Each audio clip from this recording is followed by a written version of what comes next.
Hai, masih bersama saya, Mr. G, bicara. Tentu saja bicara tentang kebenaran berdasarkan fakta, data, dan realita. Saya mencoba merangkai terkait dengan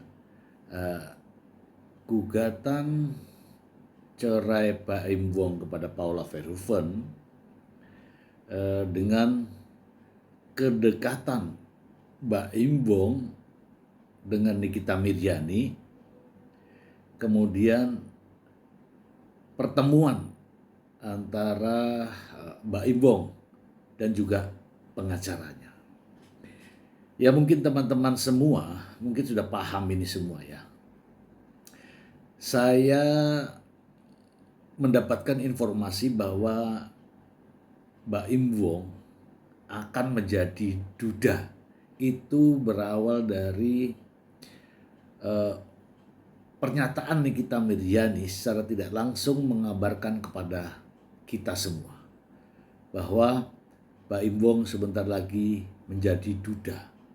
Sementara saat itu kita semua tidak tahu. Bahkan belum juga mengajukan gugatan ketika itu. Mari kita simak cuplikan ini.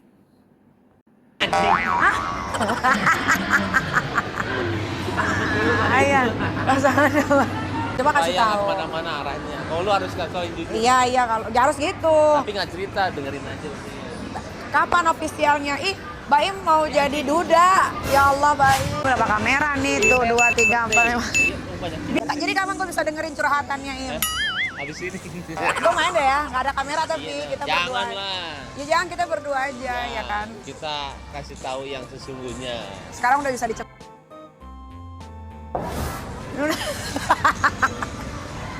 Yang dasar gonya aja kegatelan sebetulnya. Lu kan bermain karena Tiba-tiba Mbak Im Wong. apa? Lu masih kayak gitu ya orangnya ya. Dia kembali pengen jadi. Bang, Lu pengen masuk The Dudas ya emang? Hah? Kan Pak Haji udah, Andre Taulani. Kapan ofisialnya Mbak Im? Udahlah jangan dilama-lamain. Segera. enak ada kamera nggak boleh gitu. Tumben amat ya gak enakan sama orang. Ih, bukan Mbak Im ah.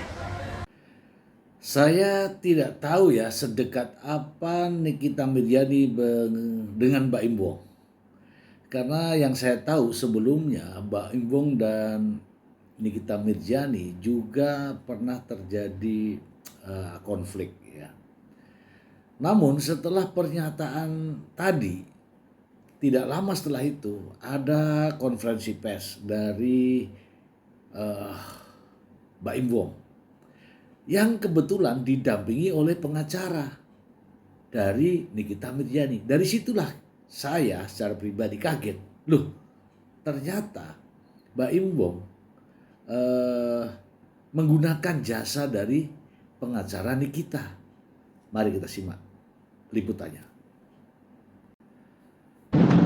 Saya memang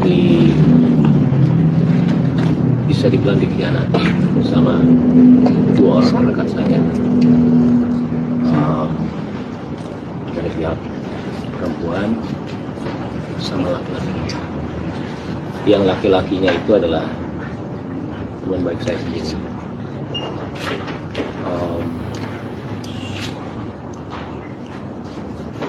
Sebenarnya pas kejadian itu hari pertama saya itu sudah memaafkan, tapi pakai caranya saya lah ya. Dan saya nggak nyangkanya ketika saya mengetahui ada telepon laki-laki itu diganti sama pihak wanita dengan nama laki-laki. Ya kalian semua juga. Itu nggak boleh disampaikan. Ya, Nggak boleh. Yang penting persoalan ini cukup lama terpendam sehingga tadi diutarakan. Jadi memang dia ingin menyampaikan. Saya ini sudah cukup diam sekian lama. Harus saya sampaikan supaya semuanya paham. Saya menderita sebetulnya. Itu yang Anda harus ambil dari persoalan ini. Ya. Tapi melihat Mas Baim mungkin Prabowo seperti apa Bang? Bang pernah nangis. Iya, dia tadi, coba Anda lihat tadi bagaimana. Nangis Bang. Ya sudah, itu adalah suara hati seorang suami dan laki-laki. Bagaimana sakitnya. Iya. Ya, itu saja ya. Oke, siap.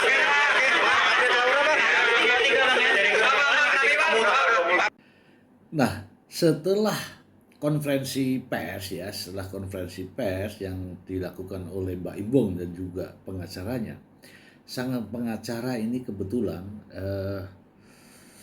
tampil di acara Rumpi ya kalau nggak salah di Trans 7 ya, menjelaskan tentang kebenaran bahwa Mbak Imbong menggugat cerai Paula Verhoeven. Mari kita simak pernyataan sang pengacara. Jadi gini, di dalam perkara gugatan cerai itu sebetulnya ada beberapa hal yang tertutup ya. Nah, di dalam hal yang tertutup, saya tidak bisa menyampaikan. Kalau saya sampaikan misalnya, saya bilang tidak, ternyata benar. Kalau saya nyampaikan benar, ternyata tidak, saya yang salah. Jadi saya tidak membawa dokumen hari ini. Kalau misalnya saya diizinkan bawa dokumen, saya baca dokumennya, berarti itu yang benar. Tapi saya tidak boleh juga membaca dokumen. Karena ini perkara gugatan cerai. Adanya di pengadilan. Kita tunggu nanti di pengadilan seperti apa. Jadi siapakah itu? Siapakah yang dimaksud sama Mbak Im? Kalau nggak baca dokumen, Bang. Siapakah yang dimaksud sama Mbak Im? Kalau nggak baca dokumen, Bang Fahmi Tahu, saya tahu. Karena saya yang membuat gugatan. dia bukan. Saya tidak bisa nyatakan dia. Saya juga tidak bisa membenarkan dan menyalahkan. Saya katakan, Tapi kebenarannya itu ada di dalam gugatan. Jadi gugatan itu saya buka, saya bacakan di sini. Itu yang benar. Ya kan tidak ada ruginya kalau disebut bahwa bukan orang itu kalau memang bukan. Nah, saya harus membaca gugatan itu. Karena begini, memverifikasi fakta adalah dengan fakta. Ya. Faktanya adalah gugatan. Ya. Gugatan kalau saya baca, saya buka, di situ yang sebenarnya. Nah, ini kalau misalnya nih kemudian jadi bola liar lagi, bukan menyebut nama itu, menyebutnya, nah bahkan Bang Fahmi sendiri. Dari pernyataan ini saya lihat konsisten ya. Konsisten membuat penasaran dan bikin bingung. Bikin bingung. Ya termasuk saya. Ya, termasuk saya. Kalau nggak percaya, simak pernyataannya lagi. Pasti Anda ikut bingung. Langsung. Gugatan itu. Karena begini, memverifikasi fakta adalah dengan fakta. Ya. Faktanya adalah gugatan. Ya. Gugatan kalau saya baca, saya buka, di situ yang sebenarnya. Nah, ini kalau misalnya nih kemudian jadi bola liar lagi, bukan menyebut nama itu, menyebutnya, nah bahkan Bang Fahmi sendiri yang terseret-seret, kan gimana perasaannya? Saya kan dasarnya gugatan. Oke. Kalau saya bacakan gugatan itu saat ini, saya melanggar. Karena ini gugatan ada di pengadilan agama. Kalau saya bilang tidak, ternyata benar. Saya bilang benar, ternyata tidak. Kan saya harus memverifikasi fakta ini dengan fakta. Faktanya adalah gugatan. Paham ya? Apa yang ada di gugatan itu yang sebenarnya. Nah, terjadinya polemik atau konflik ya dalam rumah tangga Mbak Imbong dijelaskan bahwa kalau saya mendengarnya sih apa ya, ikut juga berpikir mengapa tidak diselesaikan saja dengan cara baik-baik. Namun mari kita simak pernyataan sang pengacara yang tetap konsisten, bikin bingung berikut ini. Oke. Nah, jadi kalau nanti tidak Serem benar, banget benar. ya. Ini soalnya ini rame ya. Memang kalau kita baca artikel ini bukan saya mengada-ngada. Ini bahkan sampai jadi artikel diduga ini. Ya kalau tidak benar itu kan kasihan orang yang berseret-seret. Kalau tidak benar. Nanti kebenarannya ada di gugatan dan dia tahu orang yang selama ini disebut-sebut, ya misalnya mereka Dia disebut, tahu tuh siapa dia tahu. misalnya disebut, itu tahu bukan dia, pasti dia tahu. Oh, oke. Pasti dia tahu. Sepanjang orang yang disebut-sebut itu tidak protes, berarti itu tidak benar. Oke. Kan begitu saja. Oke, baik. Tapi kalau saya sebagai lawyer menyatakan sesuatu yang menjadi larangan untuk diungkap, saya salah. Oke. Yang kedua, fakta harus dibantah dengan fakta. Baik. Karena ini beredar nama seseorang, harus saya bantah dengan fakta. Oke. Faktanya gugatan. Gugatan tidak boleh dibuka. Oke. Jadi selama yang bersangkutan tersebut namanya tidak protes, Iya. gitu ya, tidak bisa protes. diklarifikasi. Sama saja selama tidak protes berarti bukan dia. Oh, iya, Tapi iya. kalau dia protes, Anda curigai dia. Kan gitu saja. Dari penjelasannya tadi, artinya Mbak Imbong resmi secara sah ya menunjuk sang pengacara ini sebagai pendampingnya.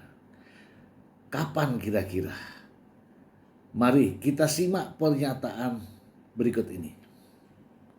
Membuat kemarin itu akhirnya diungkap alasannya mengajukan perceraian Jadi ke depan media gitu. Karena Jadi ini kenapa harus diungkap? Jadi sebetulnya bukan diungkap. Jadi karena ini kan perkara begitu terdaftar, itu namanya wartawan itu pasti tahu. Iya. Jadi dia tahu ada nomor perkara. Di situ ada seseorang yang bernama Muhammad Ibrahim, yang tidak lain adalah Baim Wong. Dicarilah itu persoalan. Siapa? Ada persoalan apa? Sehingga mereka rame-rame semua ada di Tiger Wong. Jadi waktu mereka tanya saya, memang benar, saya pengacaranya. Kalau memang Anda ingin verifikasi, datang ke tempatnya, karena saya tidak akan menjelaskan apapun, karena ini sengketa batin buat saya. Datanglah wartawan rame-rame.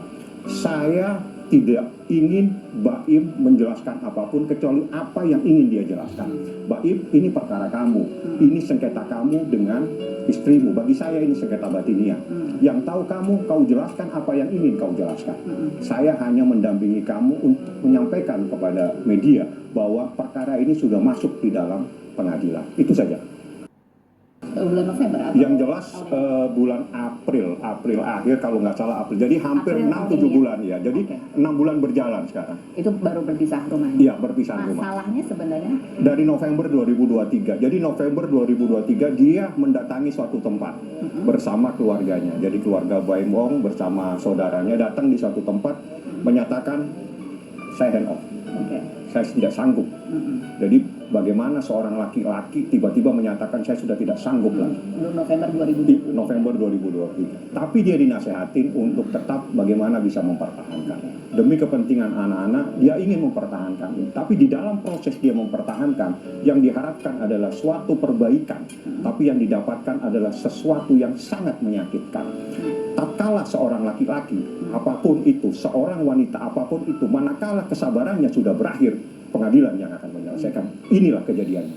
Jadi kemudian ada lagi sebuah masalah di bulan April 2024. Iya, April. Di situ mereka pisah tempat tinggal. Jadi Baim ada di Jalan Veteran, termohon ada di Jalan Delman. Apa yang membuat Dia harus keluar karena dia bilang sudah tidak ada jalan keluar.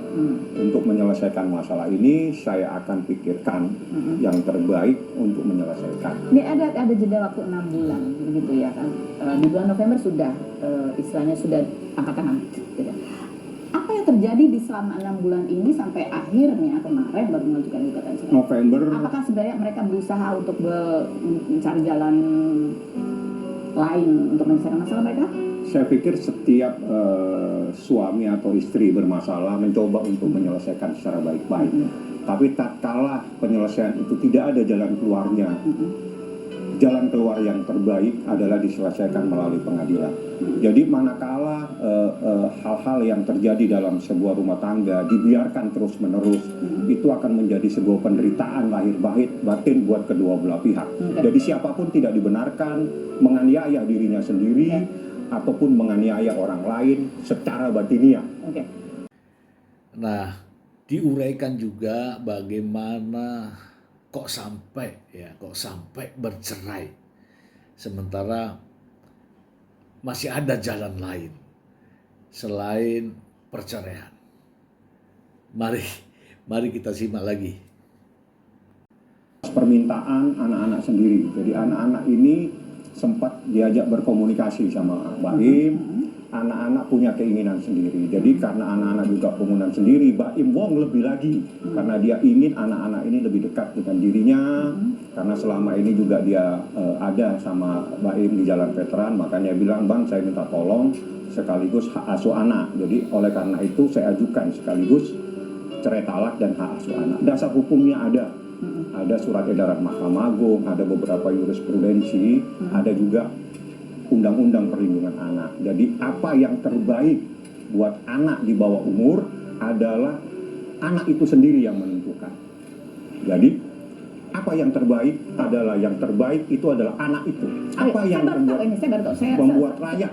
Setahu saya yang kemarin-kemarin bahwa kalau anak di bawah usia berapa gitu itu otomatis akan jatuh ke tangan ibu. Ini Tidak. baru dengar saya bahwa Tidak. Jadi gini, di dalam beberapa surat edaran Mahkamah Agung, ada surat edaran Mahkamah Agung 1 menyatakan apa yang terbaik untuk anak. Jadi kepentingan anak yang didahulukan. Jadi tidak menjadi kepentingan siapa yang lebih berhak. Okay. Ya, mungkin kompilasi hukum Islam mengatur bahwa anak yang di bawah umur itu adalah hak daripada ibunya. Okay. Tapi jurisprudensi ada. Okay. Surat edaran ada. Yang terbaik dan yang terpenting untuk anak itu sendiri apa? Jurisprudensinya ada. Okay. Dan banyak hak asuh anak jatuh di tangan ayahnya. Jadi ini yang akan diperjuangkan oleh Mbak Im ya? Diperjuangkan. Dibicarakan nggak nanti? Apakah tidak ada jalan yang baik untuk menyelesaikan persoalan ini jika harus diawali dengan konferensi pers? Sementara hal-hal semacam ini harus privat ya, privat. Kita simak saja pendapat dari sang pengacara. Ke tangan Mbak Im. Nanti pengaturan selanjutnya ke depan apakah sempat didiskusikan juga dengan kuasa hukum? Karena itu bagian dari peraturannya. Jadi surat edaran itu mengatur. Yang terbaik itu adalah memberikan akses seluas-luasnya. Jadi misalnya begini, jatuh ke tangan ayahnya, harus diberikan akses seluas-luasnya kepada ibunya untuk memberikan kasih sayang. Memberikan kasih sayang beda dengan hadona. Hadona itu hak asuh dan hak pemeliharaan. Artinya anak itu ada di tangan ayahnya yang mengurus untuk pendidikan sekolahnya dan sebagainya. Tapi kasih sayang dia datang, misalnya diperlukan dia bawa-bawa, tidak boleh dihalangi. Tapi habis dari sini kita bisa simpulkan ya teman-teman ya, bahwa pengacara Fahmi Bahmid ada di dalam lingkungan saat ini dipakai atau digunakan jasanya sebagai pengacara oleh Mbak Im Wong karena adanya kedekatan, yaitu kedekatan Mbak Im Wong dengan Nikita Mirzani. Kebetulan Nikita Mirzani selama menghadapi persoalan-persoalan hukum selalu didampingi pengacara, yaitu Fahmi Bahmid. Nah, kita mau lihat nih seberapa dekat Mbak Im Wong dengan Nikita Mirzani. Berikut ini. Cara apa sih? Salim dulu sama Om Baim. Salim dulu sama Om Baim, Kita ayo. langsung main yuk. Salim. Apa kabar Baim? Kau main dong. Main tuh di dalam. Yuk aku anterin yuk. Ini acara apa sih? Kok dino-dinoan? Oh ini grand opening ini. Bukan beledek. Oh. Tahu gitu gue. Wow, disuruh ngadirin grand opening. Kok sendiri aja? Pasangannya mana? Hah? Ayah, pasangannya mana?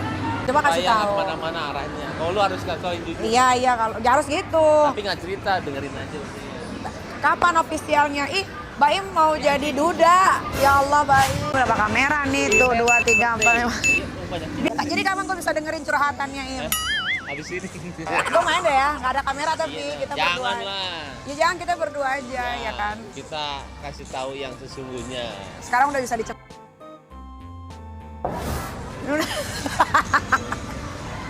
Emang dasar guanya aja yang kegatelan sebetulnya. Lu kan pemain karena Tiba-tiba Mbak Im Wong.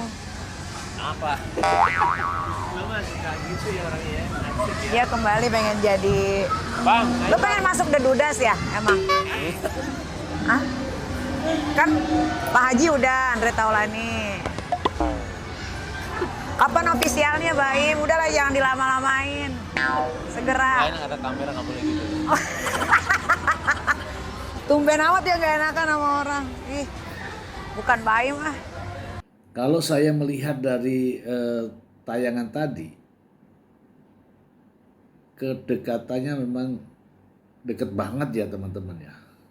tapi saya nggak curiga. Ini anggaplah kedekatan seorang pria dan wanita. Oke. Mari kita simak lagi kedekatan antara Nikita Mirzani dengan Mbak Imbong berikut. Marmer loh ini. Ini marmer. Sama dia sama. Ini marmer harganya Ya, ini mahal ini. dulu gua beli hampir 800 juta. Ini mahal nih. Iya. Kita tahu kok gini-gini. Ini juga marmer. Ini marmer ini. Ya iya. Onyx namanya. Ini nih. Mahal nih. 800 bener. Ini nih. Berapa dong? Lihat duitnya dong. Ini Lihat dong. tempat jam. Iya. Ya, Mbak Lihat Im. dong, lihat. 1 jam. Lihat dong 1 jam aja. Richard Mille. Richard Mille ada nggak? Richard Mille punya dong. Kayak banget ini orang. Coba dia Kita tuh nggak hobi jam, tapi kau mau lihat kan? Anjir, 4 jam. si goblok. Kaya dia lu. Gila Im. Enggak, lihat yang Richard Mille 1. Mana? Richard Mille. Nih. Nih. Keluarnya gini ya? Mm-mm. Mahal nih bro. Kita nggak hobi jam. Kalau gua mah jam buat investasi aja. Investasi. Iya. Maaf Im. Kalau nggak ada duit ya gue jual. Tapi jangan sampai nauzubillah gua nggak punya duit. Jadi gue dibeliin jam sama Paula. Ya mahal-mahal nggak pernah dipakai. Paula tuh ini Dia tuh sabar banget loh gue lihat. sabar lah, apalagi ngeliat lu. Iya. Paula tuh Tapi punya dia- laki kayak Baim, gue lihat dari mukanya tuh sabar banget. Dia sabar. Pas ngeliat lu di situ kaget tuh masanya. Masa? Nah, iyalah. Terus lu ngomong apa sama Paula? Sayang nih kenalin gitu doang. Sampai sekarang nggak ngomong apa-apa. Dan dia nggak ngomong apapun lagi. Dia sabar dia. Tetap ketawa dia Mukanya. cekin. Dia kaget dan gue nggak cerita di situ. Dia produsernya kaget dia. Hah? Deket-deket gini lah mukanya. Gue cuma mau lihat kasih dia apa sih. Saya tetap dia senyum ketawa. Padahal pas waktu itu gue inget banget di tempat tidur pagi. Saya ngeliat nih Nikita. Kenapa? Yang waktu heboh-hebohnya anjrit. Oh. Udah jangan dibaca, udah nggak usah dibaca, gue bilang kayak gitu. Kan cewek nggak bisa ya. Kalau kamu baca ya, jangan bilang sama aku ya. Oh iya. Tuh kalau mau tahu tuh cerita-cerita dulu tuh seru.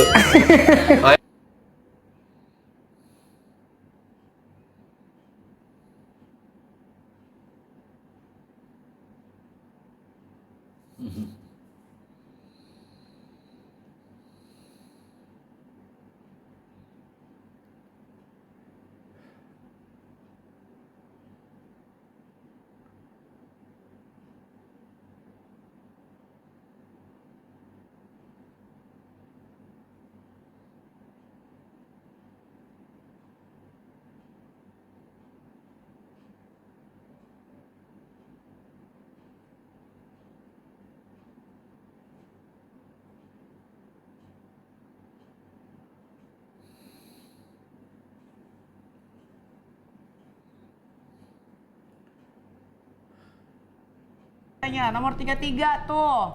Siap. Nanti kalau udah ketok palu bakal ada diskon gede-gedean. Iya kan? Tuh lihat handphone yang lu jualin. Oh Allah. Tapi bagus-bagus loh kan. Handphone apa ini? Laku banget ini. Enggak dong, itu made in Indonesia. Ini Indonesia. Oh Indonesia udah ngeluarin handphone. Iya. Nanti gue ya, bro. Yap. Ini lagi ada ibu Nikita. Kita datang demi. Ayo juga sehat semuanya ya. Mantap banget. Mantap bro, luar biasa. Mana orangnya? Mana? Gila gue mau coba gue. Halo. Hai, apa kabar siapa? Bro. Ini saudara gue. Ya Allah, apa kabar? Sehat. Sehat selalu. Mau makan gue? Nawi cobain. Enak banget. Kita paling suka tuh yamin. Ini makanan sehat, gak ada pengawet, gak ada MSG. Jadi anak-anak bisa makan. Enak kan? Enak kan? Mulan.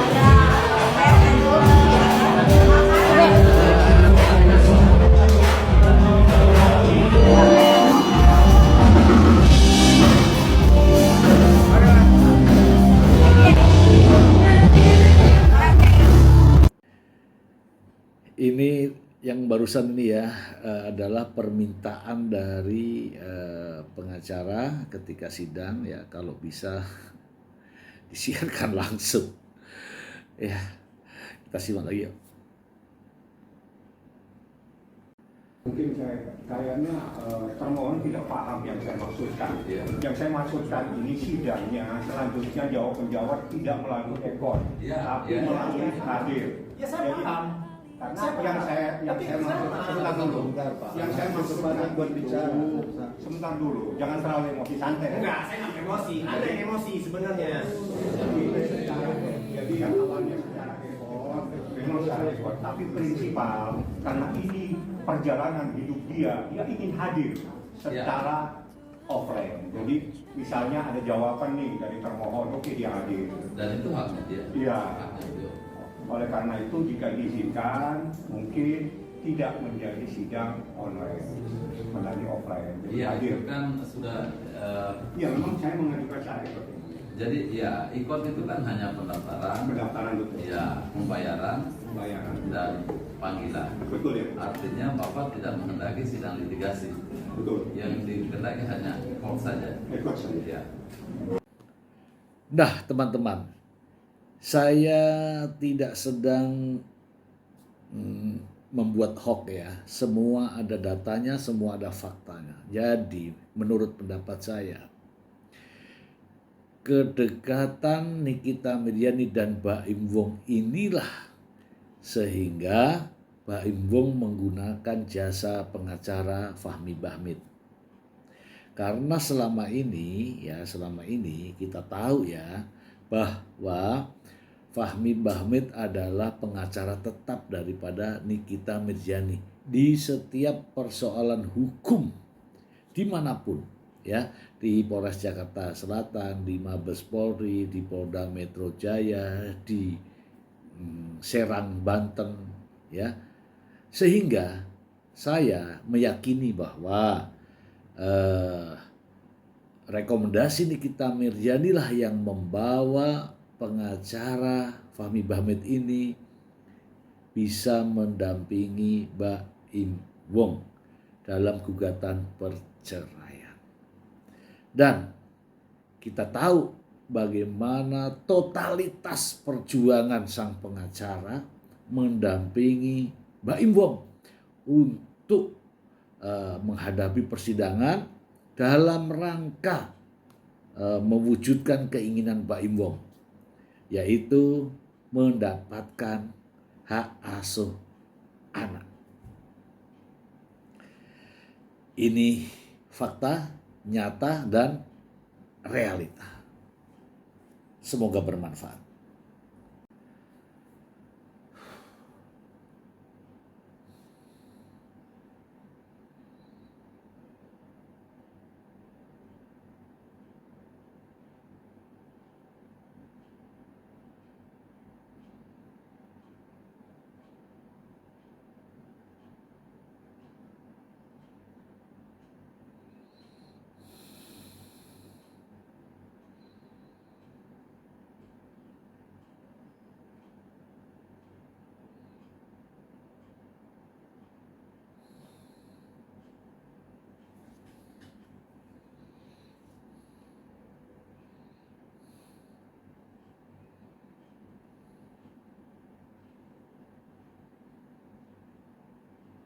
Mm-hmm.